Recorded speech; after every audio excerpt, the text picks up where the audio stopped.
제 이름이 신수철입니다.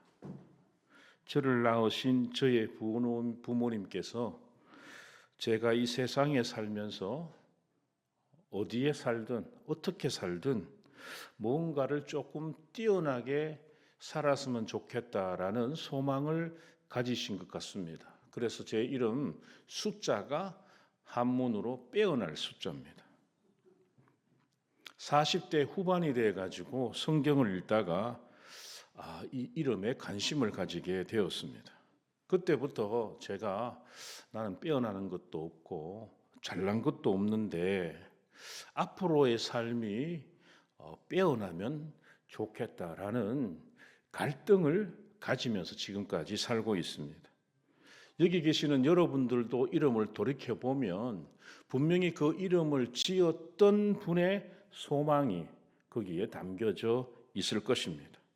성경에 보면 야곱이 사랑했던 라헬의 마지막 이야기가 창세기 35장에 기록되어 있습니다. 라헬이 아들 베냐민을 놓으면서 자기가 죽는 것을 직감하고 이름을 베노니라고 지었습니다. 이 베노니는 슬픔의 아들이라는 의미입니다. 내가 이 아이를 놓고 죽으면 이 아이가 어떻게 살아갈까 생각한 어머니의 걱정이 그 이름에 담겨져 있습니다. 지금도 어머니 없는 아이가 이 땅을 살아가기란 척박하지요. 그런데 수천 년 전에 이제 막 태어날 아기가 의미 없이 살아간다는 걸 생각한 라헬이 베노니라고 불렀습니다. 그런데 그 이야기를 들었던 아버지 야곱이 경상도 말로 뭐라카노? 베냐민이다. 이렇게 다시 불렀습니다. 베냐민은 오른손의 아들이죠. 능력의 아들이라는 의미입니다. 그래서 그 아들 베냐민이 작은 지파지만 강한 지파가 되었습니다. 여러분 잘 아시다시피 이스라엘 초대왕 사울이 베냐민 지파 출신입니다. 그만큼 이름의 의미가 상당하더라고요. 그리고 우리가 잘 아는 예수님, 누가복음 2장 11절에 보면 이렇게 소개합니다. 오늘 다윗의 동네에 너희를 위하여 구주가 나셨으니 곧 그리스도 주시니라. 이렇게 되어 있거든요. 여기에 핵심 단어가 구주입니다. 구주. 제가 여기 PPT 준비했는데 구주는 원어 성경을 보면 소테르라는 단어를 사용합니다. 이 소테르라는 단어가 두 가지의 의미가 있습니다. 이 단어 의미를 제가 말로 설명하는 것보다 그림으로 보여드리겠습니다. 첫 번째 이 구주 소테르의 의미가 그림과 같습니다. 그림 보여주시겠어요? 첫 번째 의미가 건지는 자의 의미입니다. 죄에서 우리를 건지시고요. 어둠에서 빛으로 건지신다는 의미가 있습니다. 두 번째 의미가 지킨다는 의미입니다.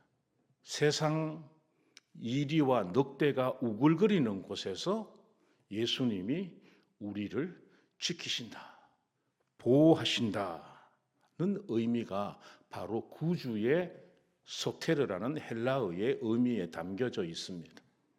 여러분 구주라고 나신 분의 이름이 뭐죠? 예수 그리스도입니다. 여러분 예수의 이름에도 두 가지의 의미가 있는 것 아시죠? 첫 번째의 의미가 바로 구원자입니다. 죄악으로부터 건지시는 분이 예수라는 의미입니다.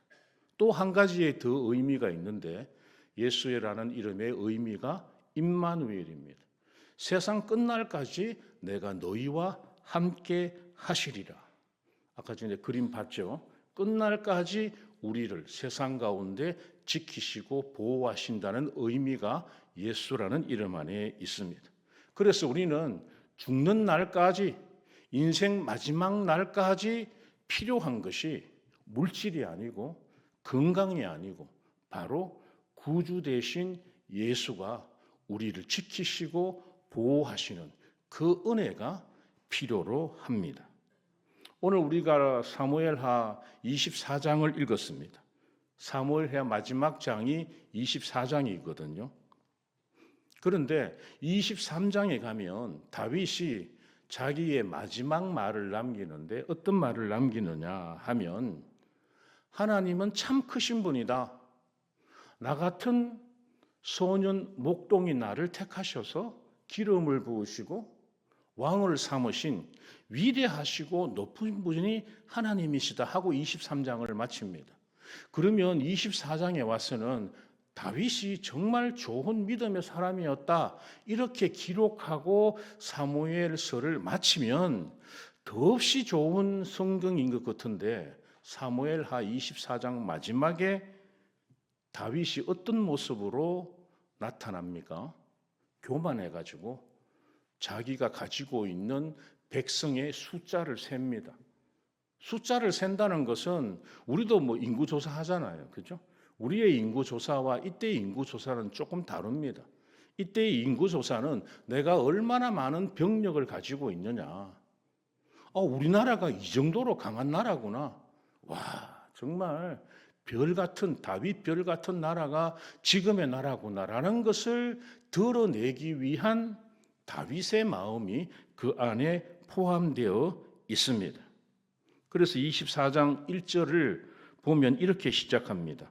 여호와께서 다시 이스라엘을 향하여 진노하사 그들을 치시려고 다윗을 격동시키사 가서 이스라엘과 유다의 인구를 조사하라 하신지라. 사무엘하를 읽으면 하나님이 다윗에게 시켜서 인구를 조사하는 것처럼 기록되어 있지만 같은 사건을 가지고 있는 역대상 27장 1절에 가면 말씀이 조금 다릅니다. 27장 1절에 이렇게 되어 있습니다. 사탄이 일어나 이스라엘을 대적하고 다윗을 충동하여 이스라엘을 계수하게 하니라.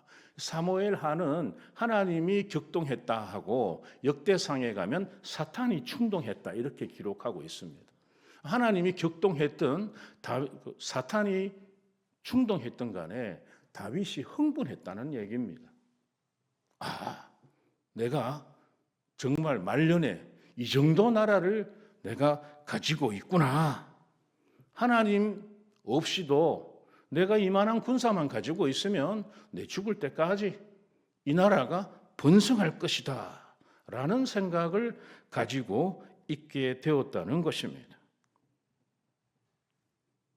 옆에 있던 군대 장관이 요압입니다. 요압이 신앙이 절대 좋은 사람이 아닙니다, 여러분. 열왕기 상에 가면 요압이 반란을 일으키잖아요. 이 요압이 딱 듣고도 다윗 왕을 보고 이상하게 생각합니다. 예전에 다윗 왕은 그런 분이 아닌데 지금 막 인원을 조사하라고 하니까 요압이 봐도 다윗이 이상합니다. 그래서 3절에 가면 요압이 이렇게 얘기합니다. 하나님이 지금까지 이스라엘 백성이 한 명이라도 100배나 더 있게 하셔서 모든 전쟁에 이기게 하셨는데 지금 있는 조사하는 것을 왜 다윗 왕이 기쁘게 여기십니까? 이렇게 질문합니다. 그러니까 요압이 봐도 믿음 없는 요압이 봐도 다윗 왕이 변질되었다는 것을 알 수가 있습니다. 하나님이 도와서 전쟁에 승리했는데 군사가 많아서 전쟁을 승리했다고 느끼고 있다는 겁니다. 그러나 다윗은 이미 교만한 상태이기 때문에 군대 장관에게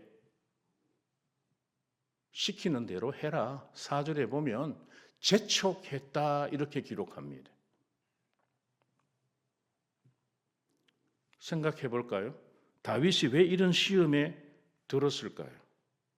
23장에 자기를 낮추고 하나님을 높였던 다윗인데 자고 일어나서 보니까 내가 대단하더라는 겁니다.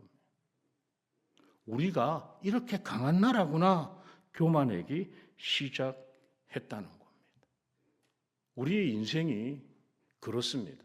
가난하고 힘들면 하나님 앞에 나오지만 조금 살게 되고 권력과 건강과 내게 무엇이 있다고 느끼는 순간 어떻게 되죠?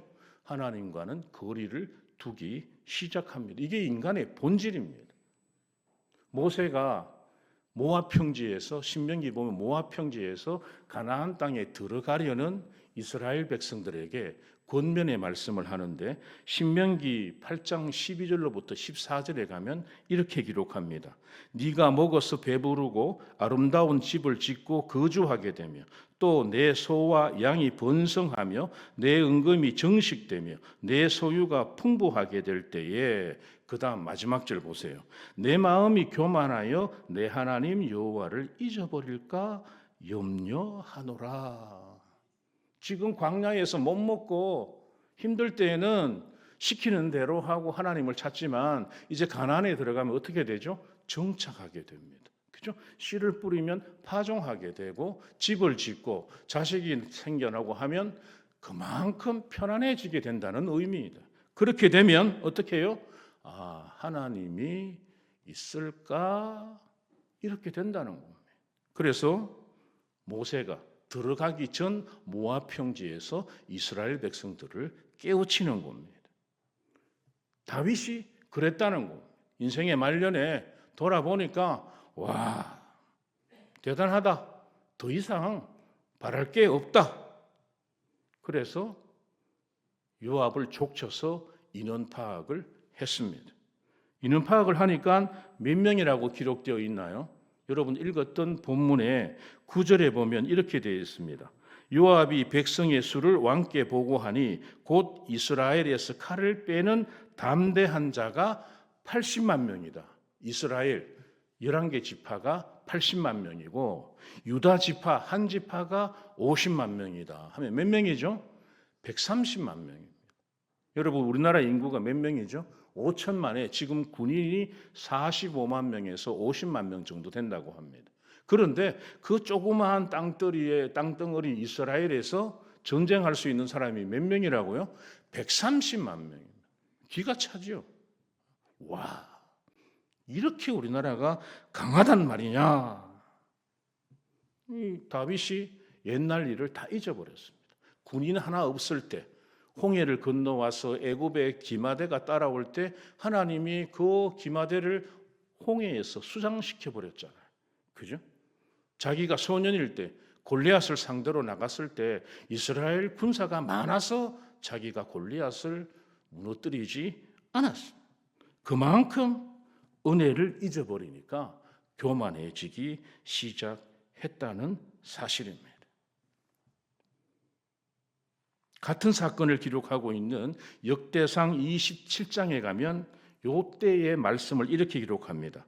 스루야의 아들 요압이 조사하기를 시작하고 끝내지도 못해서 그 일로 말미암아 진노가 이스라엘에게 임한지라.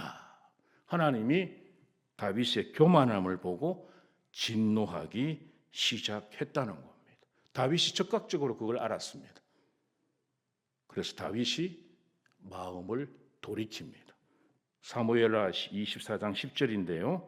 다윗이 백성을 조사한 후에 그의 마음에 자책하고 다윗이 여호와께 아뢰되 내가 이 일을 행함으로 큰 죄를 범하였나이다.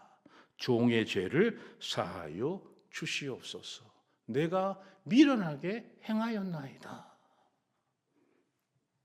다윗의 위대함이 또 한 번 드러납니다. 죄를 깨달은 즉시 하나님께 돌아옵니다. 인구조사를 끝내자마자 이게 죄였구나, 실수였구나, 잘못했구나 라는 것을 깨닫고 적극적으로 하나님 앞에 자기의 잘못을 고백합니다. 변명이 없어요. 보면 핑계도 없습니다. 책임을 다른 사람에게 돌리지도 않습니다. 오직 한마디, 내가 범죄했다는 겁니다.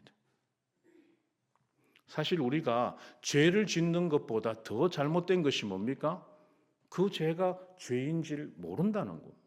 그리고 누가 지적하면 핑계를 댑니다. 어쩔 수가 없었다. 니는 안 그렇나? 내 옆에도 그런데 왜 내만? 하나님은 우리가 완전한 사람이라고 보지 않습니다. 그러나 적극적으로 잘못을 깨닫고 회개하는 사람을 하나님은 찾으십니다. 하나님께서 다윗의 죄를 용서해 주셨어요. 그런데 개인적인 죄는 용서해 줬지만 리더로서의 잘못은 용서하지 않으십니다.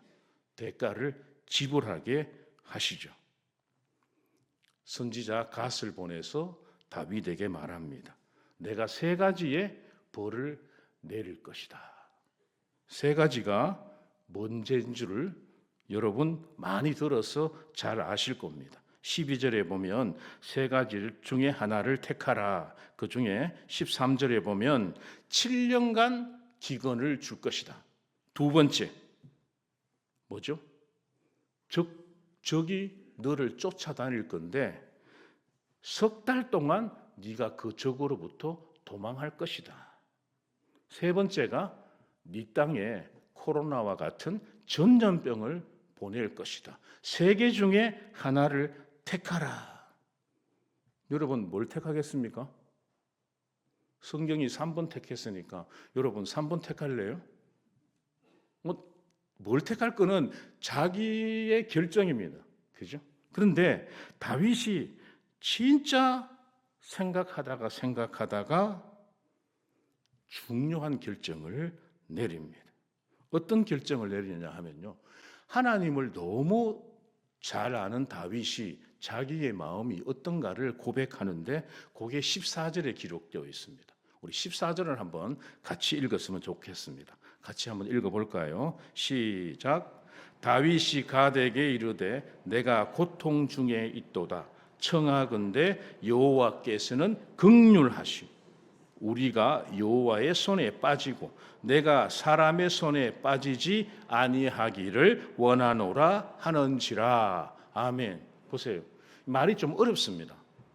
쉽게 얘기하면 내가 하나님이 진짜 긍휼하신 분이다. 그분은 자비하신 분이다.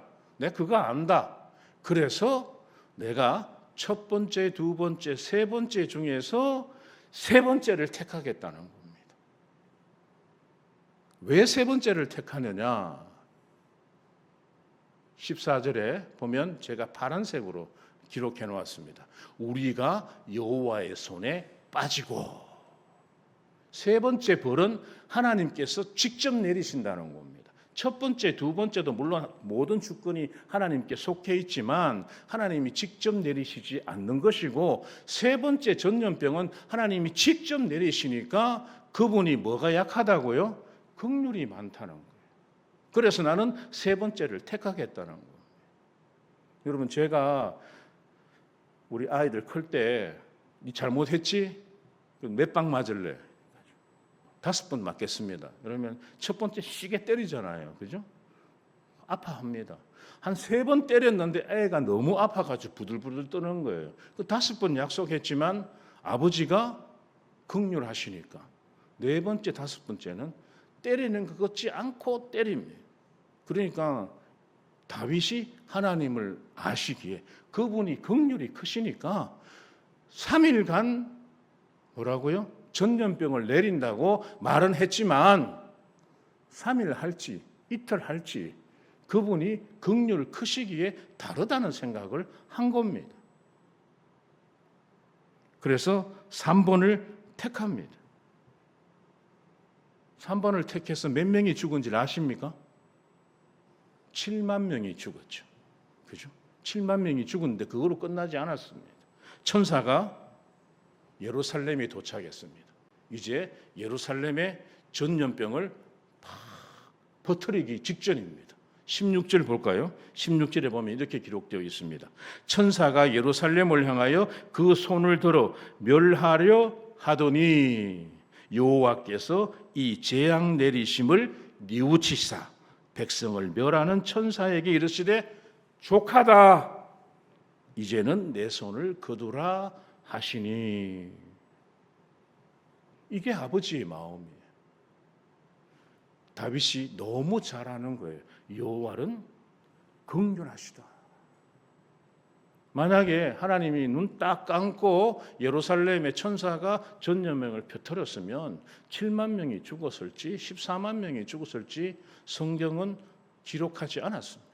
거기서 멈추라 하셨다는 겁니다. 다윗이 정확하게 하나님을 알았다는 겁니다. 그래서 16절에 그 하나님을 아시고 17절에 가면 적극적으로 하나님께 다시 회개합니다. 나는 범죄하였고 악을 행하였거니와. 이 약물이 백성이죠. 그죠? 이 약물이가 무엇을 행하였나이까? 자기를 벌하라는 거죠. 백성을 벌하지 말고 나를 벌해달라. 참 올바른 다윗의 고백입니다. 백성이 사실 잘못한 게 없지 않습니까? 그죠? 백성은 피해자입니다. 그런데 전염병으로 백성이 죽어나가는 것을 보니까 다윗이 하나님 앞에 다시 엎드리고 내가 범죄자니까 나를 치라. 그렇게 말씀한 겁니다. 하나님이 그 모습을 보고 다윗에게 갓 선지자를 통하여 얘기합니다. 희생 제사를 드려라. 어디서 드리라 합니까? 아리우나 타작마당에서 네가 희생 제사를 드리라. 근데 아리우나가 이게 여부수 사람이에요. 여부수라면 가나안 7부족이잖아요. 그 사람들이 유다 조선이 다 전멸하지 못했기 때문에 일부가 살고 있었습니다. 그래서 아리우나 입장에서는 다윗이 자기 타작마당에서 제사를 지내러 온다니까 어떻게 했습니까? 자기가 제사를 다 준비합니다. 우리도 그렇잖아요. 신방 가고 목사님이 집에 방문한다, 사업장이 방문한다 그러면 어떡합니까? 깨끗하게 하고 예배 볼 준비를 다 해놓잖아요. 이 아리우나가 자기 집에서 제사를 지낸다니까 다윗 왕에게 그냥 오라고 합니다. 내가 땔감도 있고 내가 소도 있고 내가 양도 있다. 오셔가지고 제사만 드려라. 다윗이 허락하지 않습니다. 이 다윗의 중심을 볼 수가 있는데요. 24절입니다. 24절이 오늘 마지막 읽을 말씀인데요. 한 번만 더 같이 읽도록 하겠습니다. 같이 읽습니다. 시작. 왕이 아라우나에게 이르되 그렇지 아니하다. 내가 값을 주고 내게서 살이라. 값 없이는 내 하나님 여호와께 번제를 드리지 아니하리라 하고. 이게 다윗의 신앙입니다. 대가를 지불하겠다는 겁니다. 대가 없는, 희생 없는 제사는 하나님 앞에 무의미하다는 것을 다윗이 꿰뚫고 있는 겁니다. 그래서 네가 좋은 것으로 나를 섬기더라도 나는 그것을 대가를 지불하겠다 해서 50세겔을 주고 하나님께 제사를 드립니다.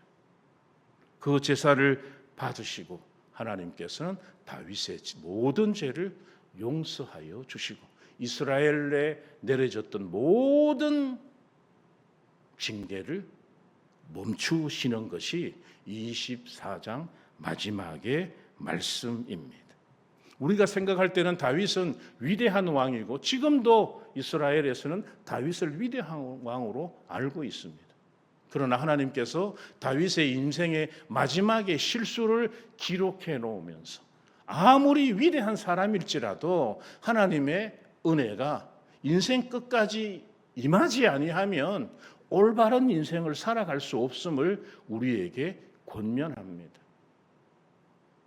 사랑하는 성도 여러분, 우리가 인생을 살다가 언제 하나님이 불러가실 줄 우리는 알 수 없습니다.